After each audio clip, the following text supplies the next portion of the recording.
ગુજરાતની તમામ 182 વિધાનસભા ખાતે આવાસના લોકાર્પણનો કાર્યક્રમ યોજાયો હતો, જેમાં વડાપ્રધાન મોદીના હસ્તે 1.34 લાખ આવાસોનું ઈ-લોકાર્પણ રાજ્યભરમાં કરવામાં આવ્યું હતું। વિવિધ જિલ્લા અને તાલુકાઓમાં લોકોએ સરકારી આવાસોનો લાભ મેળવ્યો હતો, જેમાં મહીસાગર જિલ્લાના બાલાસિનોરમાં કાર્યક્રમ યોજાયો।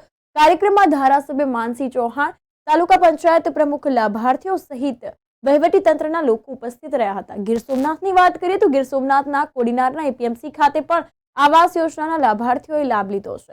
કોડીનાર તાલુકાના 100 જેટલા લાભાર્થીઓને પાકું ઘર મળતા ભાવ વિભોર બની ગયા હતા। તો કોડીનારના ધારાસભ્ય ડોક્ટર પ્રદ્યુમન વાજા પણ ઉપસ્થિત રહ્યા હતા।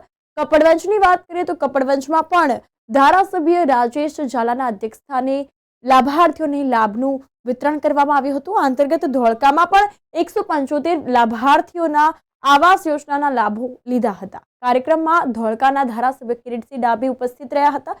આ ઉપરાંત હોદ્દેદારો હાજર રહ્યા હતા। અહીં બાવળાના પણ 28 આવાસોનું વિતરણ કરવામાં આવ્યું છે। આ અંતર્ગત ગુજરાતમાં પીએમ દ્વારા આજરોજ આવાસ યોજનાનું ઈ-લોકાર્પણ કરવામાં આવ્યું છે।